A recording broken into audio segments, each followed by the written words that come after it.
overcome is, what do you do with lead-painted windows, for instance, if they're perfectly fine? What do you do with lead-painted windows if they're perfectly fine and you have a kid who gets lead poisoning? What do you do with an historic home that the owners are getting federal funding for energy efficiency? How does solar panels play into all that? So instead of you guys coming here to listen to me answer those questions with my own experience, I put together a crack set of experts who know much more than I do because they are out in the field doing this work. So what we're going to do is I'll let each of my panelists introduce themselves and talk a little bit about their work and their expertise. And then afterwards, I'm going to go through a series of questions that each of our panelists will have an opportunity to answer, which these are the questions that we have found in our office to be the questions that are asked most from our constituents to us. So without further ado, Mark. Yes. Please tell us about what you do. Okay. Hi, everybody. My name is Mark Tajima. I work for a company called Energia. We are located in Holyoke, Mass., so about an hour from here. We do some work in Connecticut and southern Vermont also, but we're mainly a Western Mass a building performance company. We were started about 10 years ago as a, sort of a joint operation with some federal funding from HUD and HHS to start a green jobs program and for urban youth, so Holyoke and Springfield mainly, and then to start an efficiency company that would employ the graduates of this program. So it's sort of a cycle of life thing for training to help young men and women of color join the green revolution. We are really needing more workers, and you know that there's a real shortage of that, especially in this day and age with so many contractors sort of hitting their 40s and 50s. We're gonna have a real problem in about 20 years. Or 60s, right? Like myself. You know, what happened with Notre Dame recently just made me think about this even more, and about how, you know, we really need a vigorous, you know, workforce development plan. And I know I'm getting a little off track here, but we are a worker-owned co-op. So all of our workers are worker owners. We have 25 people. In the last 10 years, we've done 7,000 or 8,000 energy audits, and about 6,000 energy audits and 7,000 or 8,000 installations of projects. We started out primarily as a residential contractor, doing the audits and then doing the installation work, mainly installation thermal related work. Started as a residential company and sort of morphed into one that was more looking for partners who are mission aligned with our sort of cooperative background. So we do a lot of work with municipalities, churches, schools, colleges, things like that. And I think we're at probably over 800 of these sort of mission-oriented projects that we do, and most of those do happen to be on historical buildings. Not necessarily historical buildings that have a historical designation or have received grant funding, but they're old and therefore they're historical, right? I guess. Well, not quite, but that's okay. We can get to that a little bit. I have some questions about that. Okay. You know, I came from a sort of a financial services background, but went in to help build a company that would employ young men and women in Holyoke and Springfield, and it's been fairly successful, and we're really happy to be a part of that. I also serve on a couple of boards of directors. One most recently called the Building Performance Association, and they are a national trade association for the home performance industry. We're pretty excited about some of the new initiatives that we have going on around healthy homes and healthy occupants, and managing those buildings and helping folks, you know, have not just efficient buildings, not just comfortable buildings, but healthy buildings that we can live long lives in. Great, thank you very much. Judd? Hi, my name's Judd Ailey, and I'm a residential building contractor. We're very focused on older historic homes. I've been in business 23 years. I also grew up in the business. as I just said, I've always been interested in older historic homes, but about 10 years ago, I bought a mid-century modern that had been abandoned for 10 years and gutted it to the frame and foundation, and was reading more and more about energy efficiency in trade journals and things like that. And so I went all out on my own house and read everything I could and became very interested in energy efficiency. About that same time, I joined an organization called Northeast Sustainable Energy Association, which Mark's company also belongs to. And while we've never met in person, face to face, I recognize Mark from those trade shows that I've gone to. And attending those shows and conferences, most of the lectures are on new construction, passive house, lead homes, and things like that. And you know, a house from 1770, unless you're going to gut it, is never going to be a passive house. But I've come to learn there are many, many things you can do, and they're not complicated to really improve the energy efficiency, because I'm sure most people know here, most older houses just are bleeding energy. So that's not the only thing we're focused on. As I said, we're a residential building contractor, but it's something I always try and make our clients aware of. So. Thank you. Yep. And Jamika? So my name is Jamika Boog, and I'm a lead inspector for the city of New Haven. Truthfully, I didn't have any desire to maintain any kind of historic integrity of any house or any building, because my job is to make sure that a home becomes lead safe, not lead free necessarily, that usually does not happen, but lead safe. So I figured, well, the best way to do that is to just toss out all those old windows and doors and rip out that clapboarding if we have the money for it. Well, it seemed like a good idea because it seemed like the best thing to do, because if you take it out and replace it, then you never have to worry about it again. It's gone. No more harm to any children this year or 20 years from now. But then Todd walked into my life and just all my dreams were dashed. I thought, yeah, everybody's gonna have vinyl windows, we don't have to worry about it anymore, I'm never gonna get any more calls about it, there's no management plan. And he was like, yeah, well, that's a nice idea, but no. So, and another part to that is I didn't think that old ratty windows could be restored. I thought, well, gee, if windows are 94 years old, how much use could they be? But I found out that those windows are more well-made than the vinyl windows that was eventually. I mean, so now I think vinyl windows are a complete waste of time and money. They are a waste. They look nice-ish for a little while, but and I understand now that it does take away from the beauty of a house. That, you know, if it's supposed to look like a gingerbread house, and I don't think that's a real thing, but in my mind it makes sense, then that's the way it should look, and it shouldn't have the plastic, you know, the plastic windows. Even the, what are they, the aluminum clad wooden ones that had been used before, and I guess we really can't use them anymore. Sometimes. You know, those don't even hold a candle to a really well restored original window. And the only reason that I might now become a preservation ish is just because I was just telling Todd, you know, I took a little walk and a little talk with Todd and Marina here, and they somehow, between the house where we were the house that we were walking through and the few, maybe 6 meters it took us to get to our cars, I somehow suddenly understood the value of maintaining integrity, not only for a house, but for an entire neighborhood. Sometimes the same architect designs several houses on a block. And it really looks nice. And so now, I mean, I feel like all my theories are gone.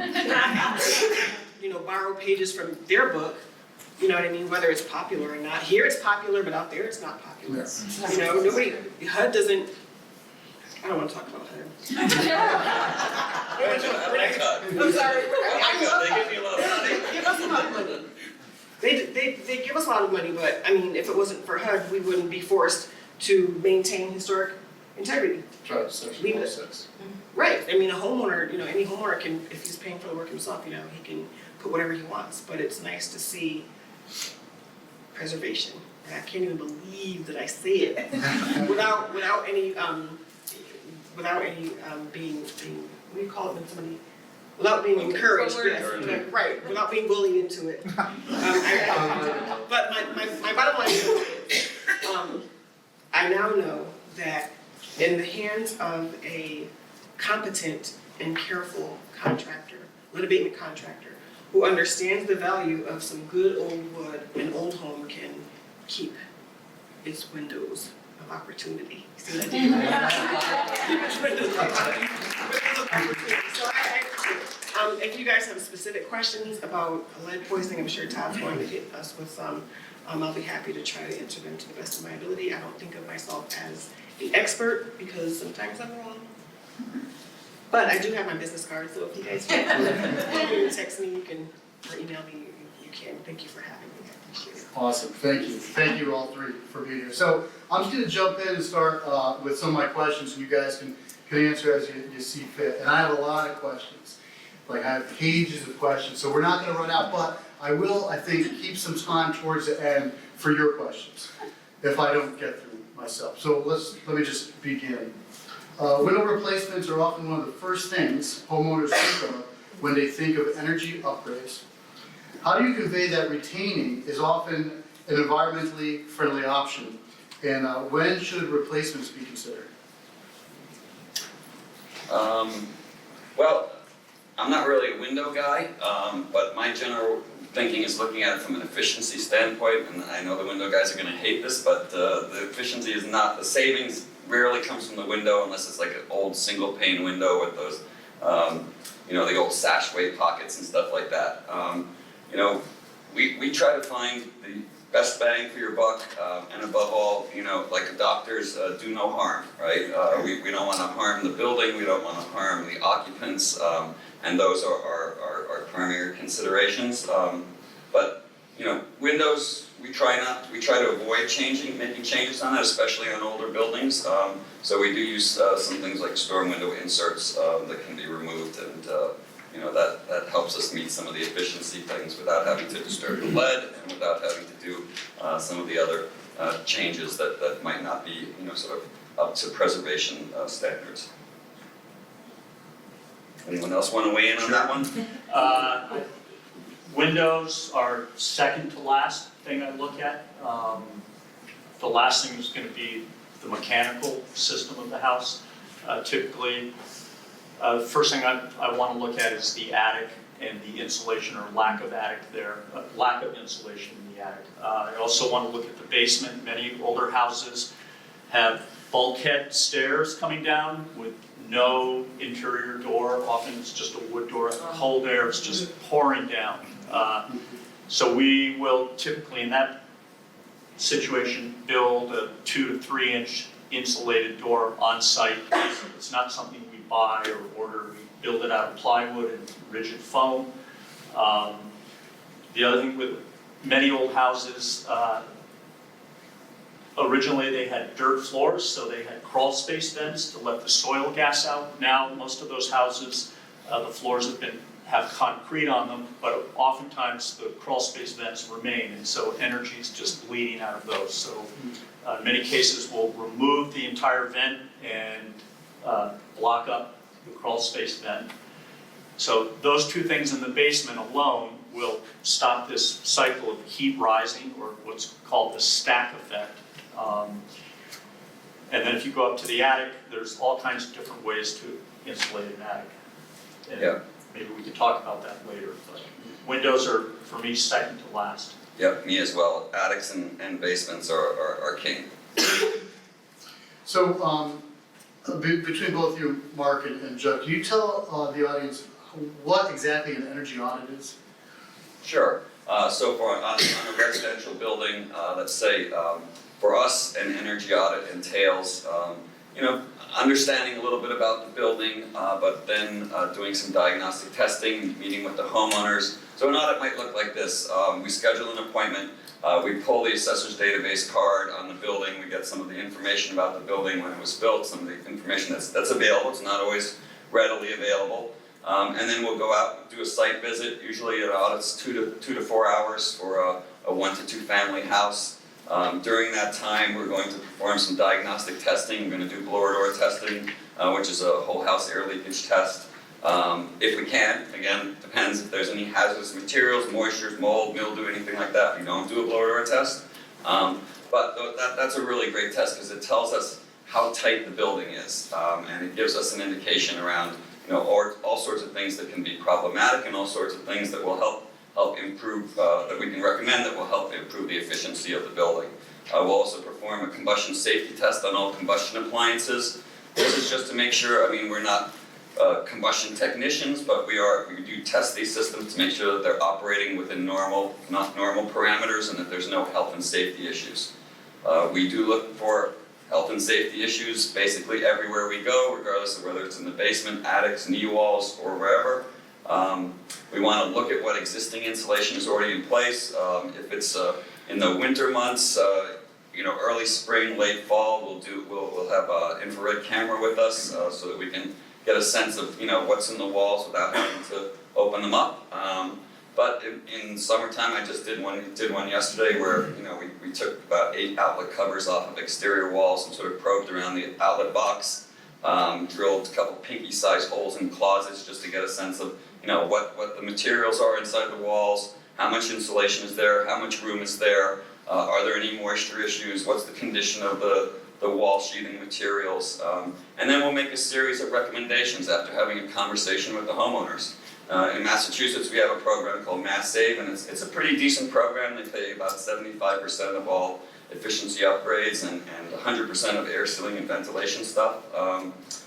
We do look at ventilation also, ventilation in the attics to help make sure that there's an adequate amount of ventilation in that area, and there's a sort of 1 for 300 foot rule. So if you have a 900 foot attic, you're going to want to have 3 feet of net free area ventilation, balanced high and low ventilation, soffits, gables, ridge vents that contribute to that. These are one of the big causes of ice dams, and ice can move mountains. It can certainly lift a couple roof shingles off your roof and cause some serious damage to your building. We look for issues around moisture. Are there any leaks anywhere? Any place where there's stains, any signs of mold, mildew? We do an interview with the occupants of the building. We do it really fast, just like this, because we only got 2.5 hours, right? We take measurements of the building. We put together recommendations that sort of fall within the parameters of the programs that we're working in, for the utilities that we're working in, and then we send a proposal to them. If we can dial in incentives, either from gas utilities or electric utilities, we'll do that. Sometimes there are municipal grants and programs, like in our town of Holyoke. They have an old Holyoke grant program that's pretty popular for those of us who are able to navigate a 5 to 10 page grant application. And not everybody is, and we also do spend a lot of time helping people in our community do just that, navigate the applications so that they can get the money so they can afford to do the project that we're proposing to do for them. We do 20 or 30 of these a week between me and one other person. So you're busy. We're busy. Yeah. But it's great. We love it, and we feel like it's incredibly important work to do. And so we're excited to be able to participate in these programs. Joe, do you want to add anything? I know you do that pretty much similar stuff to it. We're not an energy auditing company per se, so when I'll go look at a house initially, I'll look at those things, the attic, the basement, all that, all the low-hanging fruit. If there's no storm windows, I'll consider that. Once we've made all those obvious upgrades, we'll come back typically in the winter with an infrared camera and maybe a blower door. Does everybody here know what a blower door is, pretty much? No? It's a giant fan that you would put in the door, and it draws all the air out of the house, and it helps you locate air leaks throughout in the simplest manner. So we'll do a blower door test along with an infrared camera, but I would say just from years of experience between myself and my senior carpenter, Cesar Lopez, we could probably knock off 80% of the really bad stuff that's losing all the energy. On many occasions, when we arrive at a house, a company like Mark's has already been there, and we have the report and stuff like that. Mhm. So, am I hearing that the first place you guys look for energy efficiency is attic, basement, and storms? Would that be accurate? Attic, basement, walls. And walls? Storms, I don't really consider it until the, like Joe said, second to last. Second to last. Yeah, I would look at and suggest storms if there are none at my first visit. Mhm. But in terms of other window upgrades, restoration of older historic windows with lead paint and weather stripping and insulating weight pockets, it's very expensive and it's one of the last things we would do. Mhm. So, but the storms are easy, relatively cost effective. So, what would you call the single most greatest loss of energy out of the houses? Would it be straight up through the attic or Yeah. seeping out the basement? Probably the attic. I'd say out of the attic, in at the basement. And if you can seal up the basement, especially that rim joist, which is that band between the foundation and the body of the home, you've stopped a nice piece of the problem. Because if you don't have air pressure coming in, it's not forcing it up and out. That stack effect that Judd was talking about, and to the place where we're heating the air above our homes. And it's pretty sad. They go around with infrared cameras that can sort of look at the heat blooms above people's homes, and you would be amazed that these things are heating the air 200 feet above your home in a giant cloud-like shape, and it's just ridiculous. Even in my town, like Holyoke, which is a municipal town, so it doesn't participate in programs like Mass Save, so people can't get these incentives. So there's thousands of homes there that are completely uninsulated now. And of course, it's a municipal town, so they get their Holyoke Gas and Electric providing their utilities at a fairly cheap rate. They always say, we're giving you the cheapest gas and electric in the state. What do you need efficiency for? Oh my God, right? Sorry, Holyoke. Yeah. Okay, let me just follow up with, is it important to completely weatherize a building at one time, or can you do it in steps? Yeah, you can do it in steps. In fact, we used to do that a lot. Partly because, I know this is Connecticut, and Connecticut has its own programs, but they used to have a limit on how much work you could do in Mass Save. It was 75% up to $2,000. Now, I have an old 1795 farmhouse in Amherst, and it didn't have a stitch of insulation in it. It was just a ridiculous energy loss building. I used the Mass Save incentive 7 times, right, over 7 years. I got $32,000. I paid about $2,900 over those same 7 years. So it seemed like a pretty good deal. We sequenced it, we picked our priorities. Not everybody can afford to do everything at once. And so of course it's better to do it all at once if you can. Of course the contractors want to do it all at once if you can. But that's just not practical, and we're happy to work with people to prioritize the work, to sequence it, to make it as least intrusive to the occupants as possible. I'd like to spread it out myself. Again, when I visit a house for the first time, there's always stuff that's very obvious to me. And many of the homes we work on, we continue to work on for years. We have clients whose homes we've worked on for 17, 18 years, and over the course of time, being in those houses a lot, we often learn things, new things, discover what's happening that we didn't realize at first and stuff. So I think an incremental approach is better. Okay, so let me ask a question about lead. Lead was commonly used in house paints prior to '78. Disturbance of lead-based paints can release toxic metals that are particularly harmful to small children. What are some ways to remove lead in a house? I think that's yours, Jamika. The only way to remove lead, though, is to remove you can strip paint off, but you can't strip paint off of a wall. So let's just use, just for the sake of this conversation, abatement. It's a little easier. Mm-hmm. So if it's something flat like this, or a ceiling or a wall, you can just use liquid encapsulant. It's a compound that's like paint, but not. It's stronger than paint and it adheres to the substrate. And it cures after 30 days. After 30 days, you can paint it whatever color you like, but it comes white just like regular paint does. With windows, non-historic windows, we prefer to have them removed and replaced just because it's easier and it eliminates the problem. Doors can be stripped. Well, the perimeter, around the edges of the door and door jamb, things like that can be stripped, or they can be removed and replaced. I know exterior doors can't be removed and replaced if it's historic. However, if they're interior doors, they can be removed and replaced. Sometimes just removed and never replaced, like it is to a closet. If you have shelving, it's better to remove and replace those things because if here's a shelf, and if you put books or pots and pans on that shelf, just putting lead block on it will, the paint will degrade over time from using pans and pots or whatever you put on your shelves. Soil, if you have lead paint, lead dust in your soil, it's Most houses are just especially, surrounded by a ring I of know, lead. especially in drip line, that's true. But Road depending signs. on what the level is, if it's, less than 5,000 or if it's more than 5,000, there are two different ways that you can handle it. Generally, people just do some landscaping. If there's a really high level of lead, then we ask to have the area paved. Our company's not a lead abater per se, but and I'm sure Judd's the same way, in the act of insulating buildings, we disturb a lot of lead potentially on pre-78 buildings.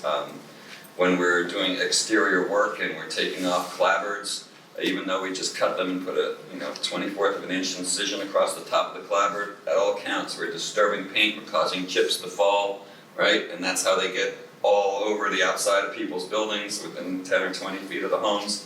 There are rules and certifications that we follow. In fact, Jamaica and I were talking about the lead RRP certification. That's a standard now for people who work in a field that could potentially disrupt lead.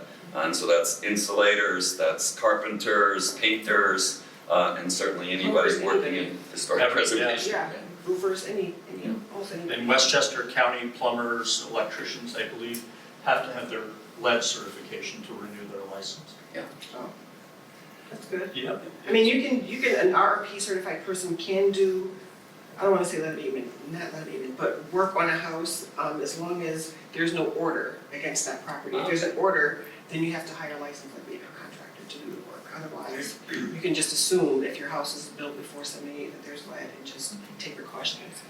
And if you own the house and you're doing the work yourself, you can do it. You can do, if you own it and you live there, You live there. right? If you own it and you live there, you can. Gotcha. Meaning if you don't rent it, if you don't live there, but it's like a summer house, you can still do it. Sure. So you mentioned impact surfaces. Can you talk a little bit, what are some strategies to deal with that besides, removing the door? Because you have an impact where you close and open the door, or a window where you open it and close it, you have an impact surface at the bottom, but then you also have on the sides of the window, sliding, scraping potential. So if you're dealing with a door jamb, then you can strip all of the paint off the door jamb, but then we have to come back with our XRF machine. I don't know if you guys have ever heard of one or seen one, but it's a little X-ray gun, a handheld X-ray machine. So if you strip the paint off of a door jamb, we have to come back and test it to make sure that all the lead is gone. Sometimes it takes a lot of stripping depending on how many times the paint has been applied.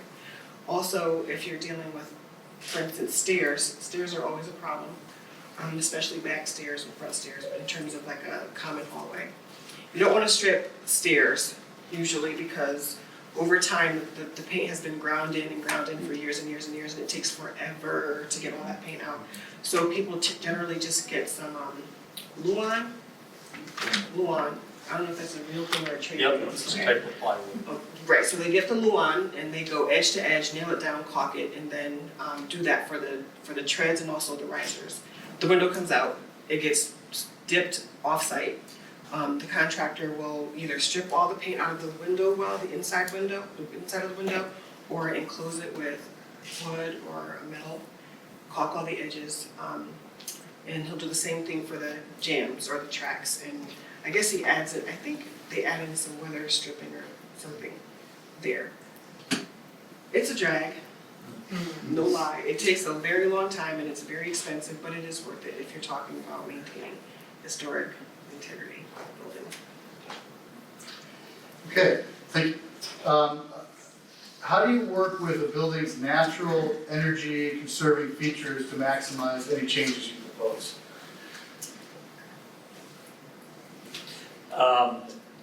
Of course, there's tree shading, that's obvious to everyone.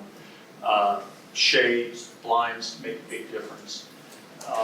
One thing that we've had very good luck with is if you have a forced air system, we now install a thermostat that's called a circulating thermostat.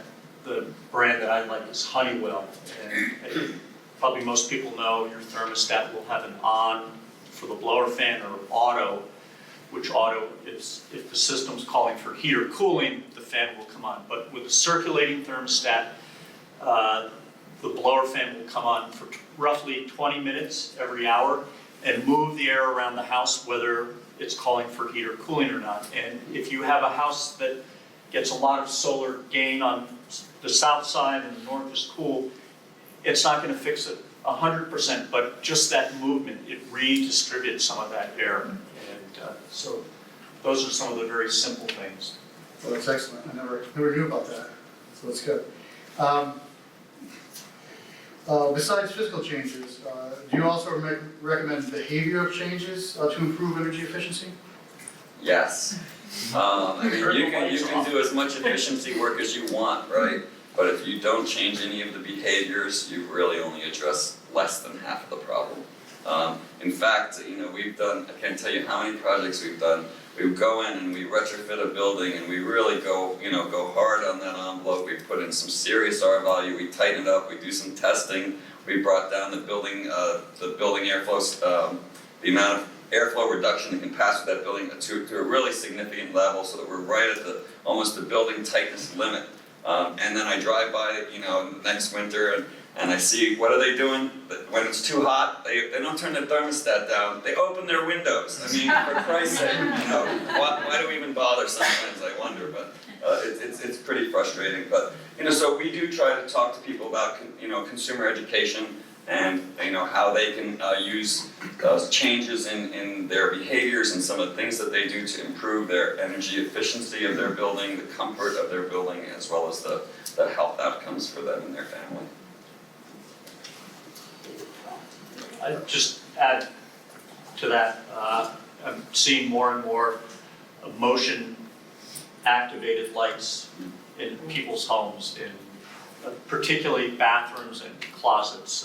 If someone has a walk-in closet, as I do, and I don't have a motion light in there, and every day my wife goes to work and leaves that light on in the closet. So I'm a candidate for it, but that's a simple fix, and I know, many corporate organizations have motion lights now in their conference rooms and things like that. So.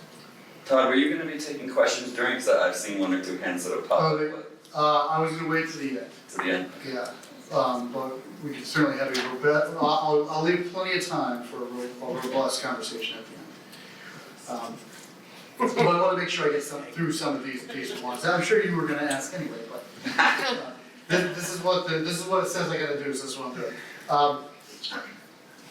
Let's talk a little bit about insulation. Insulation is often recommended to improve energy efficiency in single-family homes.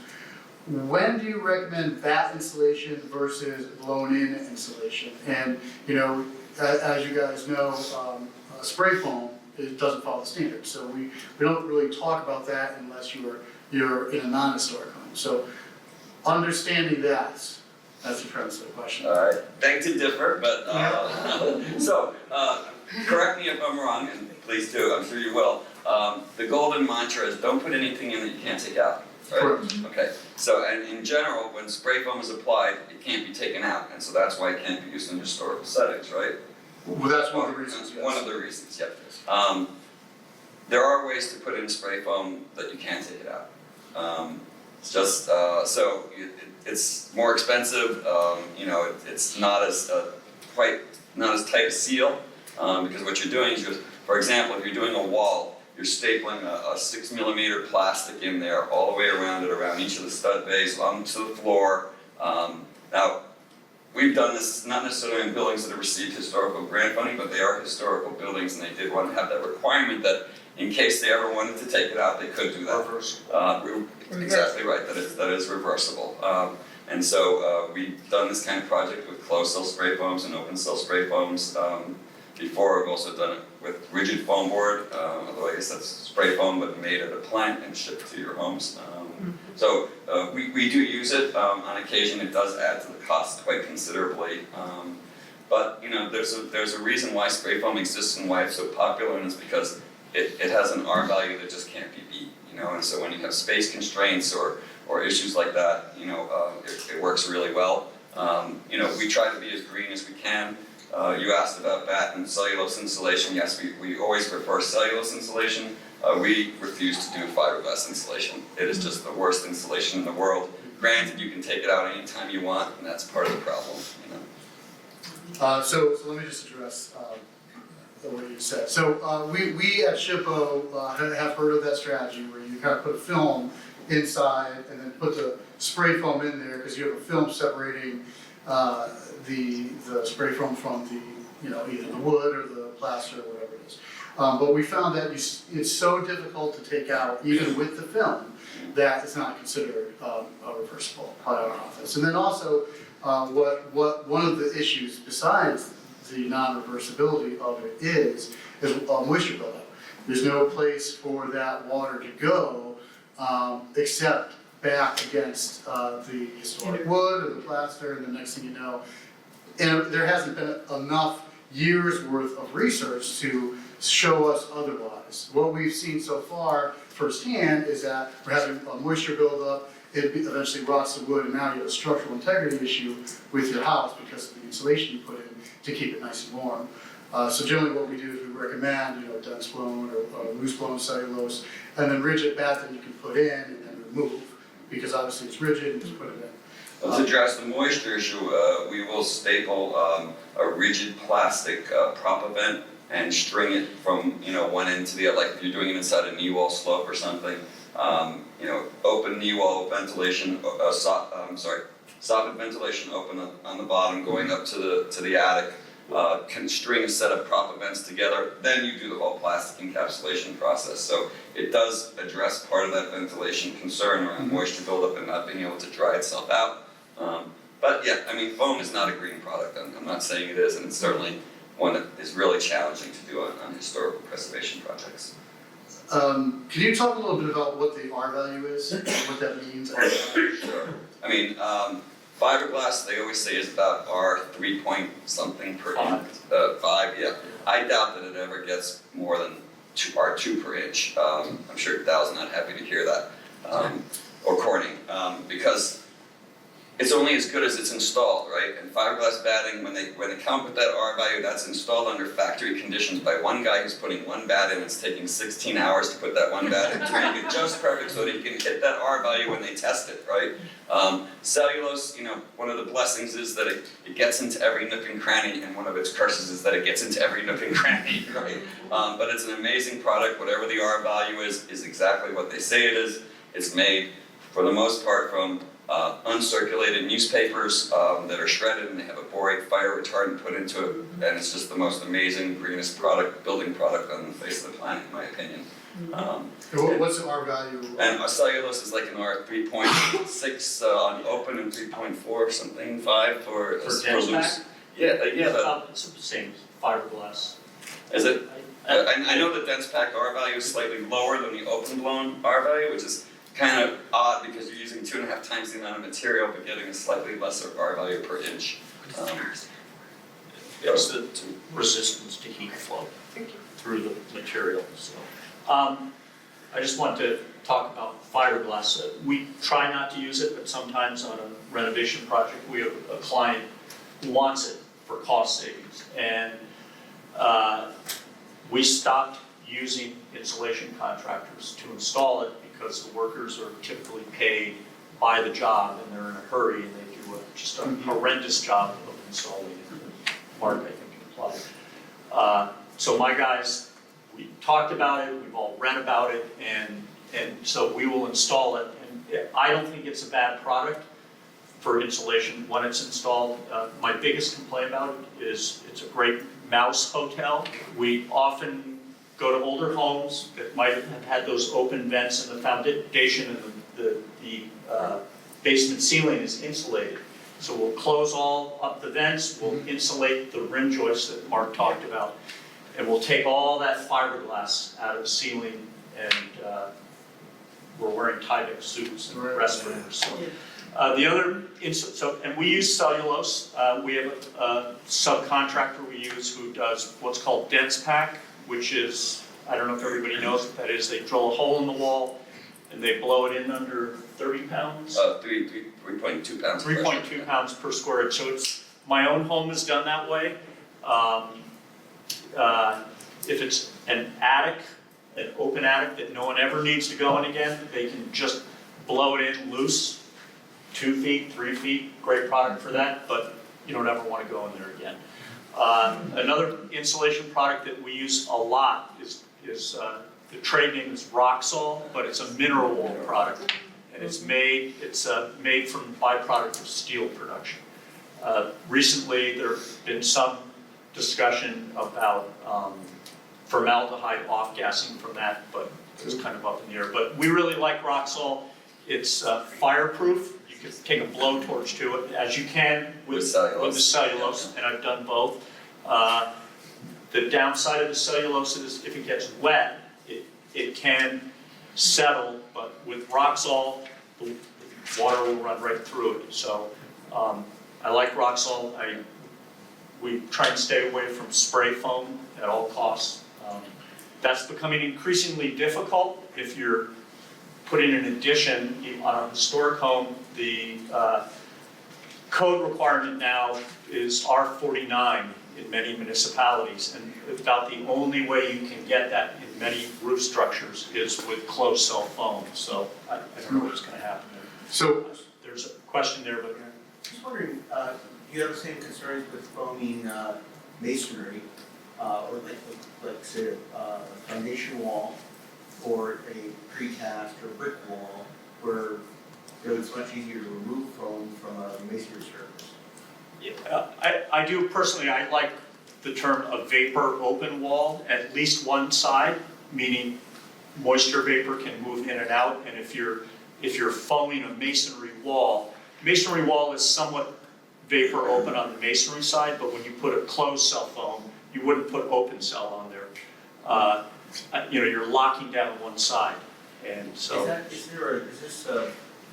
there a standard that violates, or is that just a preference? That's just my preference and from experience, but there's lots of people at the Northeast Sustainable Energy Association who would disagree with me on that. So you said, your building code official is looking for R49 at the roof, right. but we're putting in insulation that's R5. How does that equate? Well, per inch, Per inch, right? okay. So closed cell foam is about 6.5. Well, yes, it used to be, the newest, latest, best generations of it are 7.4 per inch, which is more than 2 times the next best insulation product, so it's outrageous, Right. This is foam you're talking. Closed cell, Right, and there's two types. Open cell is a water-based product, correct? Yes, And a closed cell is made with petrochemicals and all kinds of nasty stuff. but it's vapor impermeable. Yes. Just to sort of dial it back to historical buildings for a sec, in lieu of using spray,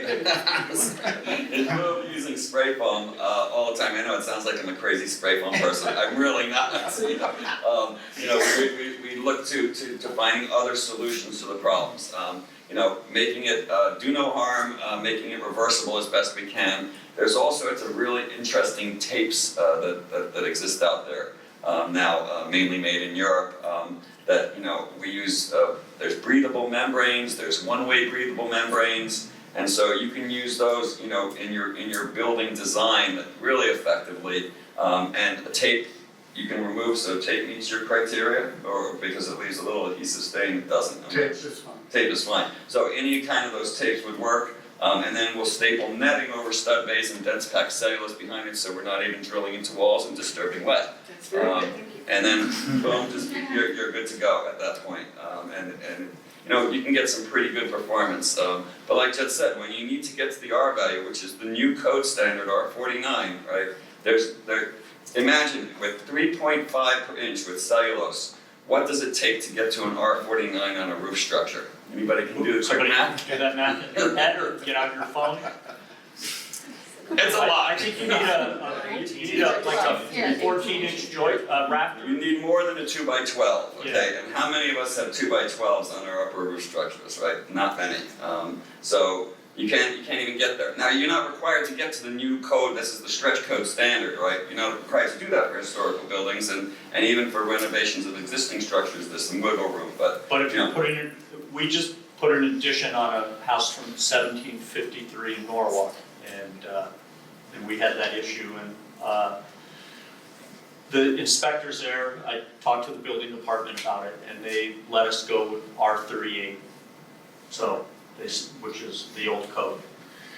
So speaking of codes and numbers and different levels, can we, Jimmy, can you tell me a little bit about the differences in the lead?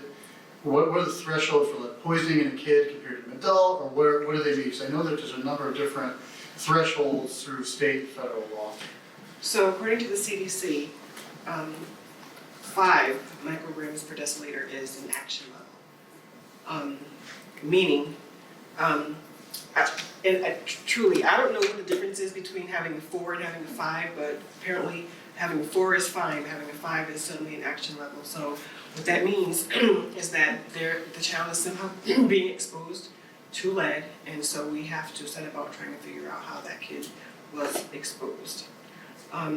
But it's not a poisoning until a child has 20 micrograms per deciliter or two consecutive tests of 15. So if a child goes to the doctor and has their blood drawn in January and they have a 15 or a 17, and then they go back in the end of March and they have a 15 or higher, then that child is considered lead poisoned. Or if a child just has one single test of 20, that child is considered lead poisoned. Don't know really about adults because we don't address lead poisoned adults, although folks who work on construction sites are tested. I think they get pulled off of a job if their blood level exceeds 50. I mean, the damage is done by the time they get to 50, an adult. Anyway, with a child, it's two 20s, 2 15s or a 20. How often are you seeing that, say, in New Haven? Hardly, not many. Good. There are lots of Anymore. kids who, not anymore. Lots of kids have maybe 5 or 6. When I say lots, I mean more than half the 20. I think out of all the cases that I have, I might have one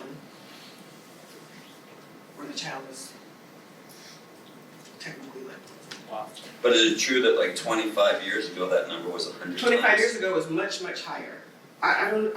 Much higher. We were all The child has to shooting be- on lead. We're all, We all you guys are, were, I right? knew. Yeah. I never even heard of it. It's been working at the health department. We were all. But if the child's lead level reaches 42, that's when they have to be chelated. So chelation is like, kind of like dialysis, sort of, you know. Thanks. Now, are there multiple ways to test lead? I mean, I know you mentioned the gun. Is there other ways to test lead in the house? So we use gun to test the paint.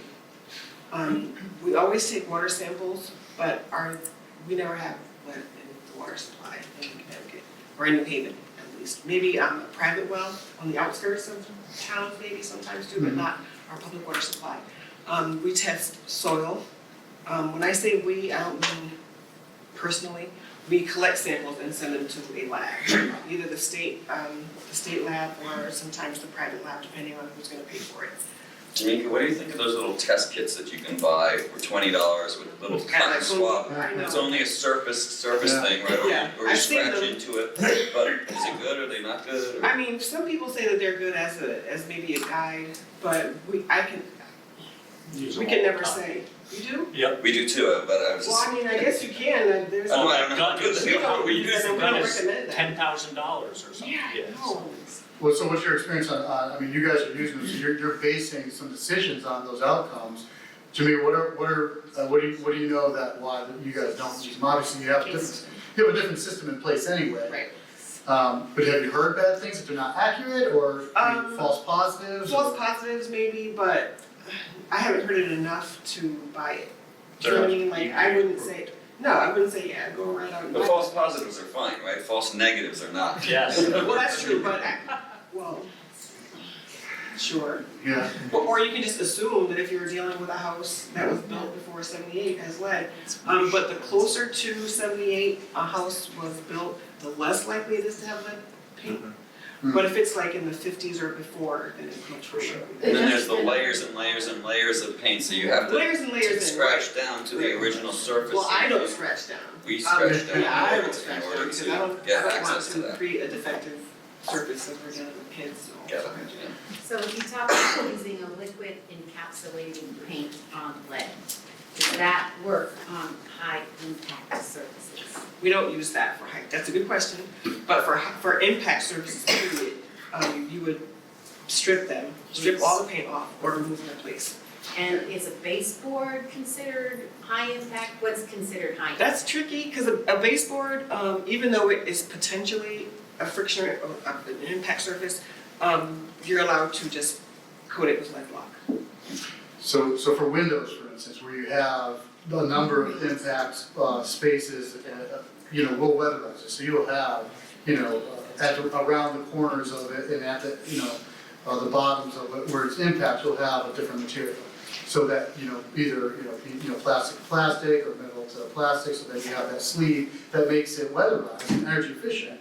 Also eliminates an impact space, because it's covered now, permanently. And what we don't want is for, Say that again, sorry. Yeah, so if you have, a window, when you weatherize it, you're putting inserts in there. And those inserts, go in, are attached to the wood. So the impact place is the inserts, not the wood to wood, it's the plastic to plastic or aluminum to plastic or whatever it is. however, with, do you mind if I just? No, I just wanted to, Okay, I don't want to Yep. cut you No, off. no. Are you sure? go ahead, So, I'll be. the thing with friction and impact surfaces, what we don't want to do is create a situation where dust is being created with use. Right, windows are repeat offenders. All they do is create lead dust if they're painted with old paint. So that's why we like for them to be removed and replaced. Generally speaking, as long as it's not historic. But I know that a baseboard seems like it would be an impact surface. It does. It seems that way, and it looks just like a riser. But for some reason, we don't force people to do that. Another question that comes up all the time is the windowsills. Do you know what I mean? Because they're kind of multiple because they're so low. And some people like to strip them entirely because a child can still technically and theoretically bite into a windowsill. But we only require that it gets lead blocked, or you can enclose it with some other soft. And then the door jamb, The door jamb always gets stripped or removed and the replaced. whole, like that whole. The door, no, the casing, okay, demonstration. So the casing, you guys who are housing experts, you might be better at naming these components. I might make them up as I go, but this is the casing. This is the only part, to me, that's a casing. So this part would get lead blocked because it's not an impact or friction surface. Nothing is going like this or like that on it. This is the stop-ish. But the part that's just inside this piece of wood, it's like the outside of this, then that also gets stripped because the door goes like this on it. And the jamb always gets stripped, all the way around. Jam all the way around. All the way around, including the door would be stripped to here, all the way around. And then the middle would get lead blocked.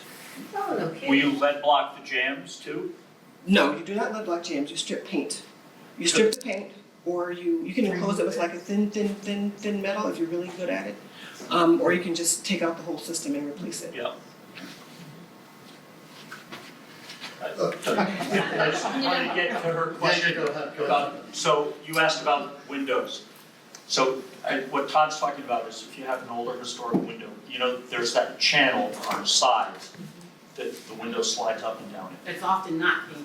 It's often not. It's all right, but often it is, and if it's of any age, it's probably gonna have lead paint. So you understand, I think, that sliding motion every time it throws off dust. So when we do a fair amount of window restoration, we take the sash out, it goes in a steam oven, we scrape it all off, everything like that. Even then, when the window looks mostly bare, if we'll use one of those Home Depot test kits, it'll still test, the wood grain will still test slightly positive for lead. But it's gonna get painted, encapsulated.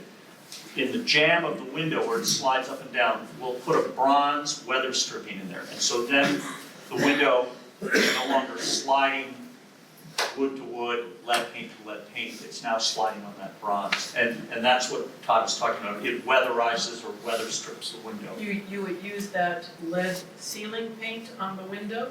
Yes. Because it's still testing a little bit lead, you said. Yeah, yes, So. Well, not to get that, you're not gonna get through, Jamaica's process. Well, Right. I mean, 'cause it's, I mean, if you're talking about a house where there's just a whole bunch of, adults and college kids and whatever, that's fine, but on one of our projects, we'll just keep on testing and testing and testing until everything that we shoot is they'll zero. keep stripping it. Always have, Okay. right, always has to be zero. So if Yeah, we're not at that. I know. your job is to go into a place and say, this was my house, and I've done everything you said to the door, and I've done that to the windows, and I've encapsulated the frames, the casings, and the baseboards, do you then have to keep coming in every? No, what'll happen then, after you've done all the work. Yeah. Then I'll come in and depending on what it is, if it's something that you stripped, then I just, I test it with the gun. Otherwise, we do dust wipes. So I wipe out the inside of one window well and a windowsill in the floor area of every room where you did any work. So even if you just put lead block on a ceiling, I still have to treat it as if you've done a lot more than that and take dust wipes, just to make sure that there's no ambient lead dust. And then once all those have cleared, then you get your release and you're done. Well, I will send You you don't like, have to keep coming in? I don't have to keep coming, but you also would receive a management plan from me. So the management plan would list all the areas where you abated lead, not where you enclosed or encapsulated. So your door jamb where you just stripped all the paint, that wouldn't be on the management plan because you eliminated the hazard. However, your baseboard would be there because you lead blocked it, right? The door casing would be there because you lead blocked it. And it's just a reminder that from here on out, you must always make sure that those areas that you've treated are maintained. Me, the homeowner. You, the of homeowner. So What even if about it's your me, tenants, the landlord? you, the landlord, whoever owns the building, you are responsible to make sure that all of those areas that you abated maintain their smooth surface. And I do that by taking this wipe? No, I take the wipes. You take You never have to take any dust wipes, but let's say this is your wall, okay, and you lead block the wall, you put some lead block, 2 coats at least of lead block. Lead block is, by the way, more expensive than paint, but whatever. So you do that, I take the dust wipes, I close the case, I give you a management plan, but then you move a tenant in, and the tenant has, maybe an 8-year-old with a bike, and the bike handlebar scrapes the wall, now there's a big old gash in your wall. Okay, so now there's a hazard. Okay, even though that kid is not 6, it's still a hazard, so it's your job to seal that up and make sure that it's safe. So you'll have to spackle it or whatever you need to do to cover it, right, and then put the lead block back over it. I think I heard you say window sills Yep, windowsill. can be lead blocked. They can be lead blocked. Baseboards lead blocked. Baseboards can be lead blocked. Are In the you, middle of the door. In the middle of the door can be are lead you a blocked. landlord? Am I what? You're a Yes. landlord. Yes. Have you taken I your, will be. okay, have on you this building. taken your lead certification class?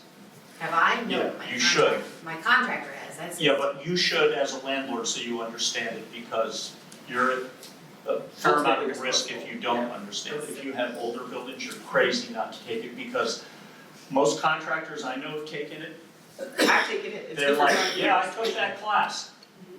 They don't really. And that's the end of it. They don't do anything. Or they take it to know how to avoid it, right? Right. Yeah, so- It's a But good you, practice. you'll take that class and then you're gonna understand what you're A lead certification class. Yeah, you can look it up. If she sold that house, this documentation should go to the new owner. Correct. So the new owner knows exactly where the lead's been abated. Yeah, I mean, that's a critical issue. It says that, right, on the management plan, it says that it's to be transferred title of the house. okay. Yeah, I just wanted to briefly say, I know we're talking about Connecticut, but I lived in Alaska for many years and the ceiling for lead there was 83. Because Oh. they had Okay. stockpiles, so it moves Depending on your state, it can change. Wow, that's a big, I love- so it's from big. 20 to poison to 83? No, sorry, the year, so from Oh, 70 I'm to sorry. year. Oh. Yeah. Sorry. Like, that's a bad number, no. Like the years you have to worry about there being lead still constantly used in construction. That's But I did have a question, earlier we were talking about, the crawl space vents. In FEMA, a lot of the times crawl space vents are replaced with flood vents Yep, that allow water passage through the house. Yep. So we don't like in generally. coastal Yeah, areas. in coastal areas, that we count the crawl space as part of the building's elevation, so that we need water flow through there. How do you guys balance that need with the energy efficiency? Well, then you're gonna need to Put into insulate the floor. Okay. Yeah. And I've never worked on a coastal building. Yeah, no, I mean, my personal opinion is because I live almost on the water in South Norwalk, and many homes are being lifted there, and but I've seen some where they've actually mounded up the earth in the simplest explanation and put the house on a pedestal, and I think that's a much better solution. It's probably much more expensive, but long-term insulating, It's actually not okay by FEMA regs. oh, it's not. Yeah. That's considered fill in the floodplain, and it's a Okay. violation. Oh, okay. Moving on. Gary, you may want to know who you are. Yeah, sorry, I'm the deputy regional environmental officer.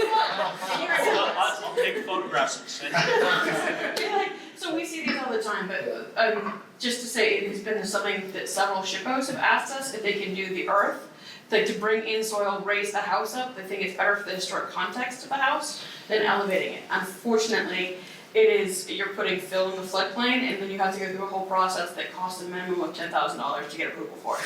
So just. Okay. Question?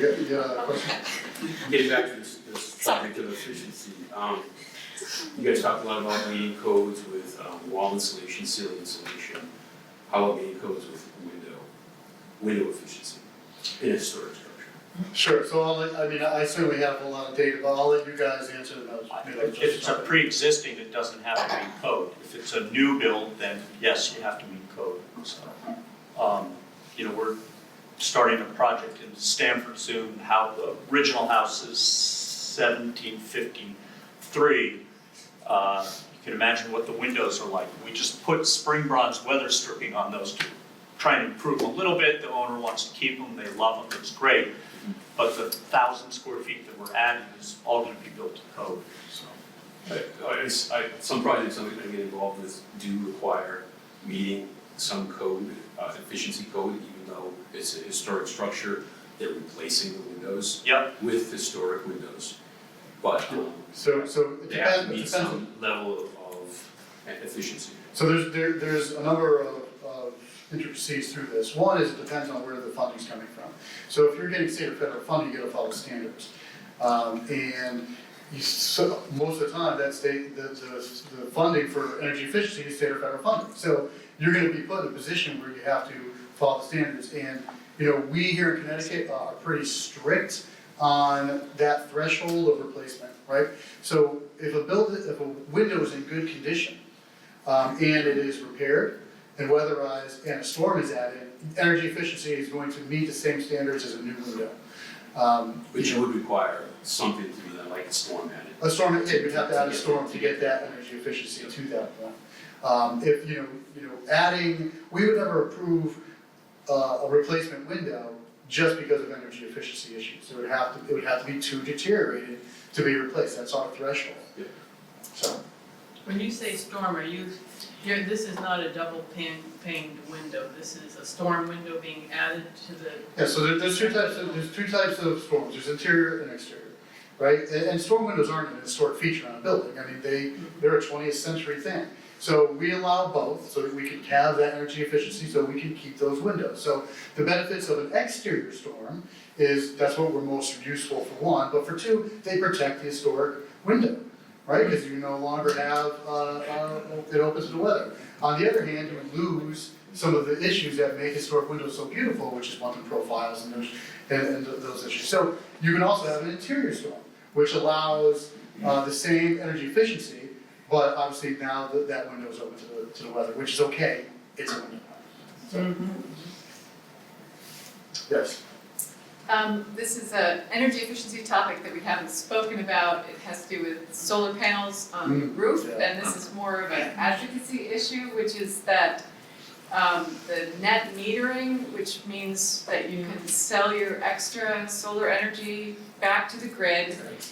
There are a number, right now in the Connecticut legislature, there are a number of proposals to do away with net metering, and if you care about that, you should all write your legislators. How can that be justified? Is it just lobbying on the part of the energy company? I believe that's it. Yes, Probably. absolutely. Yeah, it's gonna go, my They understanding. can, Eversource. if you don't use it Right that on. month, you can't roll it over to the next Yeah, one. and my understanding is that after this year, because right now you get grandfathered in to the service, so you can still sell back some excess.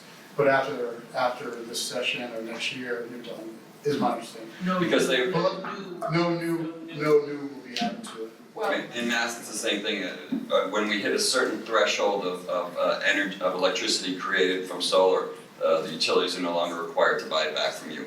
So not only will it do away with net metering, it'll do away with selling your excess electricity back to the utility, which is one of the main ways that it actually becomes, the payback modeling works on it much more effectively. There are some other solutions now that meet sort of the historical element, which is ground mount systems, community solar. So we're doing a community solar project for people who don't have, the right facing roofs, for people who have slate roofs, for people who have old historical buildings, for people who have trees that are blocking the solar panels from being effective. You can buy into a community solar project as long as it's within your utility. So here in Connecticut's Eversource, same thing with Mass, one of the two big utilities. As long as you're in Eversource territory, as long as the solar farm is in Eversource territory, you can do something equivalent to like net metering to your house. And so not all community solar projects are true community solar projects. A lot of solar companies go out and sort of greenwash all sorts of versions of this. But the general rule is if you don't own the solar panel yourself, like there's a $2,000 panel field and I own 6 of them. Number 1, 2, 3, 4, and 5, and 6. Those are your panels. You get the tax credits for them, you get the benefits from them, you get the electricity applied to your house. You don't have it up on your roof, you don't have it on your property. You do pay a little bit of a management fee for that, you do pay a little bit of a fee to get the electricity to you. Those all seem reasonable to me. And so there are great ways to do solar, even on historical But precedent. what a great way to avoid an adverse effect on a front-facing slope Yeah. in a district or on an individual resistant site. How about Okay? geothermal? Does anybody utilize geothermal in? Yeah, I mean, geothermal, you guys I'm sure know more about it than I mean, we see it every once in a while. I mean, it's a great scientific system, but it's costly and you have to have a big enough site for it. I think my personal opinion is it needs to be combined with solar electric on the roof because there's a lot of electrical cost pumping the water and things like that. It's a big upfront cost for most homeowners. We've been installing a lot of electric heat pumps, now most people are going, oh, electric heat, but these new heat pumps, everybody's probably familiar with these wall-mounted Mitsubishi things. Yes. Mini splits. Yeah, mini splits, not great looking, but there are, what's that? I said they're efficient. Yes, very highly efficient, 200%. air conditioners. They what? They look better than Yes, window they air do. conditioners. But we've been installing fully ducted heat pump systems. So there's an air handler like in a basement or an attic and it's all ducted and it may or may not have a backup resistance electric coil in it. But that's more efficient than gas or certainly oil. And for most people, a better deal than geothermal. And I guess putting a wind turbine on a historical building's out of the question. Sorry. Yes, and with that, I think we'll wrap up. No more wind turbines on I'm not being historic invited buildings. next year. I'd like to thank our panel. Let's give a big hand, these guys are awesome.